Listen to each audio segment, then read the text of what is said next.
All right, we got a big report coming in. Looks like the update notice dropped out. We just dropped down the banner with the new artifact.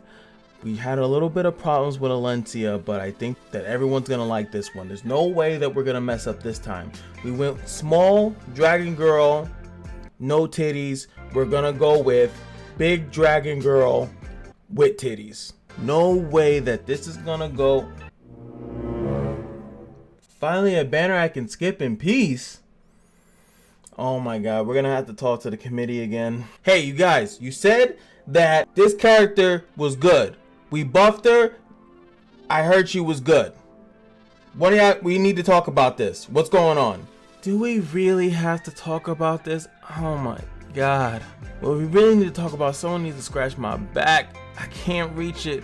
I literally don't have an arm on that side. You know, if you want, for a small loan of 100 million gold, I can just get you someone that can get you an arm biking. You know what I'm saying? You know, it's just a small price to pay. Don't listen to him, biking. He made that iron fan artifact. Nobody uses it. Don't trust him ever again. Now, whatever this dev man, super guy, boss guy was talking about, now look, we told you that she is amazing. She is amazing. She's one of the best Earth heroes that we have in the game. You have to be kidding me that people are saying that you're gonna skip this banner. That is unacceptable. We're going to ask our main man, Kashino. He's going to make sure that he's going to explain it in a nice, very organized, lovely, terrific way. Have you guys subscribed to him, by the way? Really good channel. But yeah, he's gonna have to explain it. Well, all I'm saying is that I swear on this Gucci that I'm wearing that she's a good character, okay? Let's just have a vote then. Everyone that thinks she's good, raise your hand. I'm sorry, well, my animation doesn't really let me do that. My hand kind of just stays here on my knee. I can't really do much. Only time I can raise my hand is when I sip tea. It's a kind of conflicting thing, but I do agree. That's the only thing I can do. I can kind of raise my hand when my fan goes up. You know, that's the best I could do. I've been cleaning the same fucking glass for a year now, and it never gets clean. It's never clean, man. You can't even think about the psychological issues and trauma that I deal with this fucking glass. All right, that settles it. And last but not least, I have one question. How do you say her name? Is it Yufine or is it Yufine? I think we should maybe, you know, so we know how to say her name. Can anyone here pronounce her name correctly so we know for future instances of how to say her name?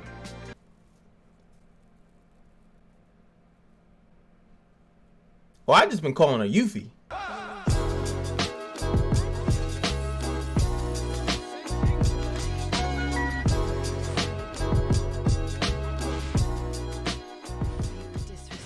What's going on, guys? It's your boy Cash, and we're here today to talk about Yufine. I know that's probably how it's said, but Yufine just sounds better, and she's kind of cute, you know, got the long hair. And I've always liked specifically the little bookmarks that her bows are bookmarks. I don't know if anyone else has ever noticed that besides me and my genius eyes. This is a character that I think a lot of people have slept on. I think that she was actually fine before she got buffed, and then she got buffed and it became even more fine, like double fine. I don't know, that was a terrible joke. But I also always make terrible jokes, so that's completely okay. So let's first look at the base stats, and I need to remove myself, so I really don't know why I even put myself in the first place. I'm gone.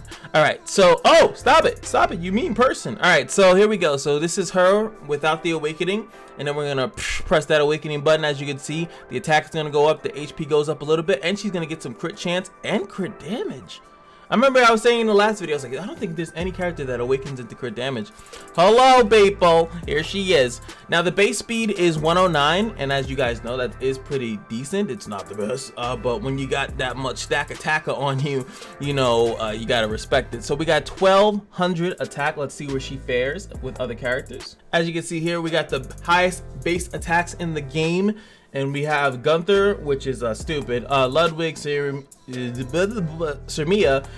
martial arts candidate. So when we have to go down to it, as she has, as we said, she has 1228. She's gonna come in pretty low, but she's gonna match up with Biken, Says, Cigarette, Specimen Says, Violet, Vivian, and there she goes right there. And if you notice, there's something very specific about this tier of characters. These characters are a little bit lower on attack because they have a very weird way of doing additional damage with a move or with one of their moves or whatever.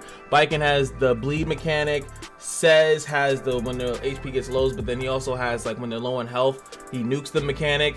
Sigurd kind of the same thing with bleeds, and if there's debuffs on the target, ZEUZ has the same thing. These characters, and Violet, he's probably the worst offender, but he has the focus thing, which his focus thing gets. So all these characters have something weird, and then there's Vivian, which they nerfed her attack, so you know it wouldn't be that easy to cleave. But anyway, let's go back to the lovely menu. Show us the dragon's power. We're just gonna go straight into the moves because it'll make a lot more it'll make things make a lot more sense.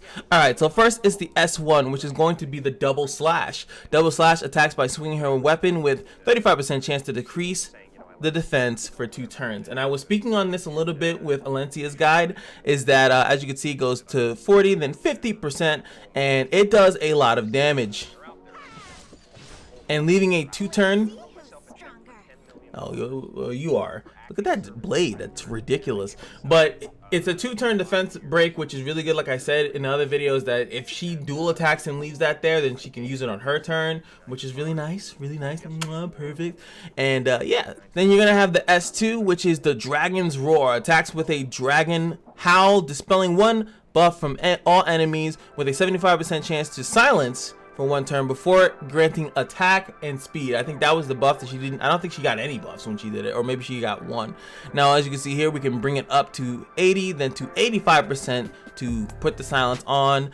And the strip is just a strip. I've explained this many times, is that if it doesn't have a percentage on it, that means it's guaranteed to happen, and then it's your effectiveness versus their effect resistance. So the initiation of the spelling 1 buff is going to happen as long as the effectiveness check doesn't go through. You can lower this to 3 turns if you'd like. I think the dispelling of the buff is great. The silence, you know, it's kind of, I do like that. And it synergizes with Alencia. It's like as if they're Roar, and it's almost like, what is that, like Elder Scrolls? And like every character has, is it Elder Scrolls? It's not Elder Scrolls. Oh, with the dragon? Someone's gonna kill me. It's like, no, that's not the right thing. I can't remember. I'm so bad right now. Anyway, the S3 is going to be the Dragon's Charge. Hits the enemy with a finishing blow. Oh yeah, it does. Dispelling all buffs and stunning for 1 turn. Damage dealt is increased by 50% when the enemy is buffed. You can also, I didn't even know you could soul burn it for the extra turn. I was like, I thought for some reason I thought her soul burn was on her S2, but it's actually for the extra turn, and it looks pretty cool. Slash slash, and like the overhead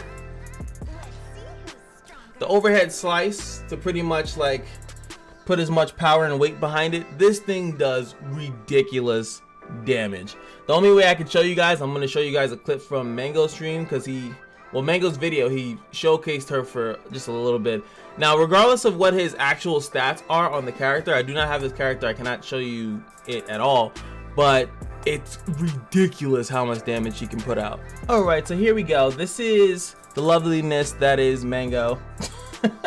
And he's one of the only people, I know that TK Gallant has one, but I would have to dig deep into his videos, because that was like, I feel like he used to showcase Yufine way like when he first started, but he just dropped the video recently, so you guys can check out Mango. It's the video titled, this is on the 13th, how to deal with Charles, Seaside Malona, and FCC, and he's pretty much going to snipe out the Charles. Now, Charles is usually not like super tanky or anything of the nature. He's, you know, but when you see the damage that this thing puts out, it's ridiculous, and it looks like he's actually going to soul burn for the extra turn as well. So it's just nuts. So since this, especially FCC, because she puts a shield on the beginning of the match. So Charles is not usually going to be fast. CC's not going to be fast. Well, she might be fast just so she can get the S3 off. And then Seaside Malona doesn't necessarily need to be that fast either. Look at this damage. All right, here we go. Let's check this out. Boom, absorb. That last hit. 20k. Now, like I said, I don't know if his thing is molded. I don't know, you know, what is the crit damage or whatever, but 20k on a Charles, and usually people, not that they have difficulty killing Charles, but you can obviously see that he could have did this on Seaside Bologna, and depending on the HP of the FCC, he probably could have killed her. But he killed one of the more annoying threats, which is Charles. Charles is really pesky with the team that he has out, so it makes sense that he snipes after Charles first. Now, I'm also want to show you guys this. Now, this is Hellcutter. We'll obviously talk about that in a few seconds. Hellcutter ×3, so it's not like it's fully stacked or anything like that. And he is attack buffed. Look how much damage the S1 does to a fallen CC. It's ridiculous. 13,000. If you guys are like not understanding how strong this character is, it's ridiculous. She is so strong. She is dumb strong. She's dummy strong. She's dummy thick. With that being said, when you look at her base speed being 109, it's not like she's going to be going first over characters that are one faster than her and are going to be built on some type of speed. So she's very likely going to be going after someone buff. That's why her S3 is so good. It's going to virtually nuke not any character, but yeah, you're gonna be she's gonna S3 and kill you. It's pretty much a fact. So you need someone to have a buff, so you're gonna bring her into buff oriented comps. She's more of a PvP monster in my opinion. I mean, yes, she could do stuff for you in PvE, but her usage or her grandness, I guess, is really as a PvP monster. Hero, I guess. I keep calling her a monster. If you've seen a lot of content creator videos, there's one uniform rule of a gacha game when it comes down to gear, when it has to do with critting. If it's not 100%, it's 50%. That is the rule. It is the unspoken rule of this entire gacha game gear system, is that if it's not 100%, you're playing a 50-50 roll, even if it says 80, 90, 95 or anything like that. So of course, at the very least, you're gonna need one of these bad boys. Unless your substats are super amazing, you're gonna want to run at least one crit chance set. If you have gear that can somehow get to 100 without it, of course you can definitely do the loveliness that is crit chance necklace. And let me see if I can find one that has it's maxed out so we can see how much that gives. Here we go. This is 88. So this one can give you 60% crit chance. And then on top of, if you're running the actual set, which is 12, which is 72, my Baiken is 100%. I can actually probably reference her gear, to be honest. This is my Baiken. She is on double crit chance and effectiveness. I put effectiveness just so she gets, you know, something. If I need the bleeds to kind of land. They ran pretty good anyway, even without it, just because of how often she has the opportunity to put bleeds on. But this is the same thing I would run on Yufine or something similar to it. This is the best gear for me to get 100% crit chance. That's absolutely almost non-negotiable. So let's go into the best part of the day. At least my favorite part is the artifact. What artifacts would you want to run on such a monster of a character? I do like Uber's Tooth, like I said, since she is a snipe. She's pretty much a snipe unit. She's there to do absurd amount of damage. Creation and destruction. Have to talk about it because she does have the soul burn. So for the cheekiness, and I just said I don't like when it doesn't happen, but it must be mentioned that you could S3 soul burn it, and then creation destruction can proc, and then you can S3 again. That is a possibility. And if you were to be super cheeky and run 2 mages, you could actually do it. Yeah, I'm just saying, but it's funny. It's possible, it could happen, but it's not that bad of a choice if you want to like have something stupid happen like that. Alexiana's Wrath, again, she's gonna pretty, like, I feel like if the fight's not decided, if you didn't snipe out a target from the beginning of the match and they didn't die at that point, then it's kind of, I feel like you're missing the point. Also, it gives her crit chance, which means that you're gonna have to gimp it a little bit. So your first S3, which is the first move you're usually gonna use, might not crit because you have a lower crit chance, so I'm not really a fan of it. Of course, we're gonna talk about her artifact, Merciless Glutton. Increases the caster's combat readiness by 15% when an enemy is defeated, with a 50% chance to increase effectiveness for 2 turns. Can only be activated once per skill. Now, it's 100% for the effectiveness. Now, what this is for is that after she snipes out the first target, this is if your gear is phenomenal, by the way. It's really if your gear is phenomenal, you know that you're gonna S3 and get that kill, and you're gonna get a combat readiness pushed, and you're obviously not gonna soul burn. You're gonna get the S3 combat readiness push, and then your next turn you're gonna have this 50% effectiveness, well, the next 2 turns, right? Which is gonna be your S1 turn and your S2 turn. Is it that good? You have to have amazing gear that you're not running the Hell Cutter. I'll go to that one next, but you're not running Hell Cutter, you're not running Ubers 2. You're saying that no matter what is getting S3'd by my Yufine, she is going to kill it, and I want to be ready for her the next stage of the fight, which is stripping and silencing and things of that nature. So it's very, in my opinion, slightly risky because it's not giving you stats, and that's what makes Draco Plate pretty good. I didn't suggest Draco Plate because I feel like it doesn't give you enough. It's only like 15 then going up to 30. Yes, you take less damage from crits, but like I said, you're a sniper. You're just there to kill. If you kill one target and die, that should be okay as long as the person is competent to know what target to take out. Now, you saw Mango using Hell Cutter, and I think it is great because she doesn't start off with attack buff. She gets an attack buff if she has 2s, as you guys saw.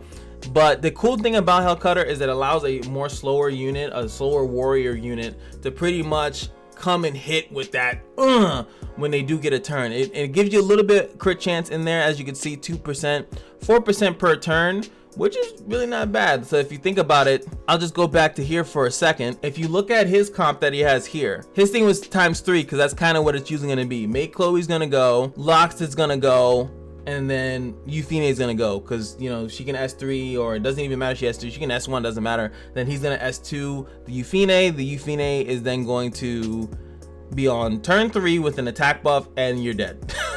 You're pretty much dead. So if his thing is maxed out, like I'm assuming that it is, that is going to be 12% crit. And if you're doing this in arena and, you know, she's the last one to go, that's 16% crit. So you can kind of gimp your crit chance a little bit, not have to worry too much, or when it's combined with other things, it will be at 100%. You can even run it at 90 and then be comfortable enough to know that you're gonna eventually get it to 100% once 3 turns pass, and that's including enemy turns, so it can even be higher than that.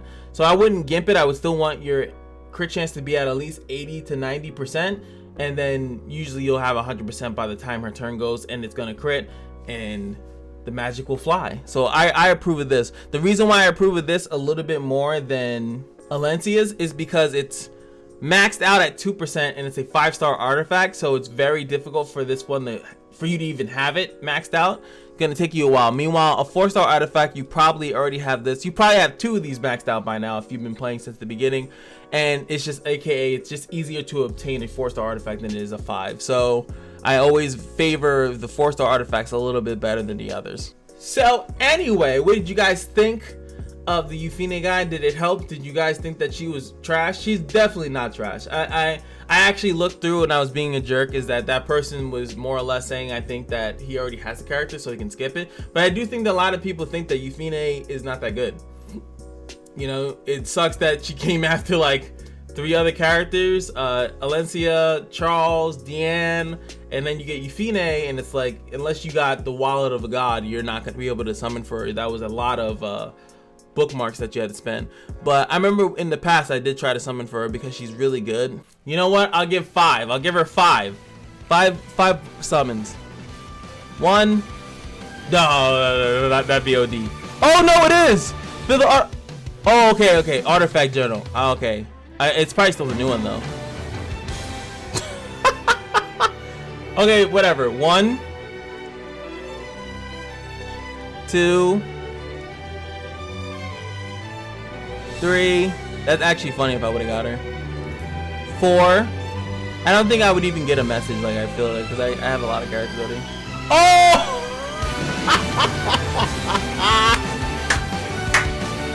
Oh, you need my help? Cool, let's go. Yo, let's fucking go!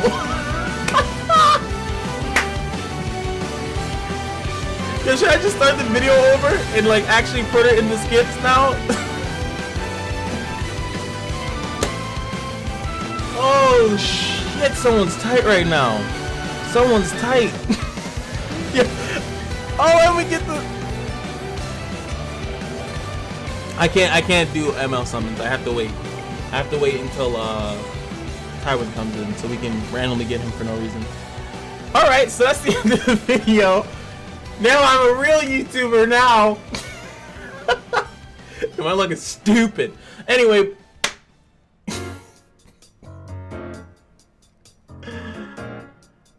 Just remember that every day at the casino is your lucky day, especially if you're fucking me. Yes, yes, yes. Oh man, I'm really poison toxic to this gacha shit. Anyway, see you guys in the next video, which is Yufine's story. Peace.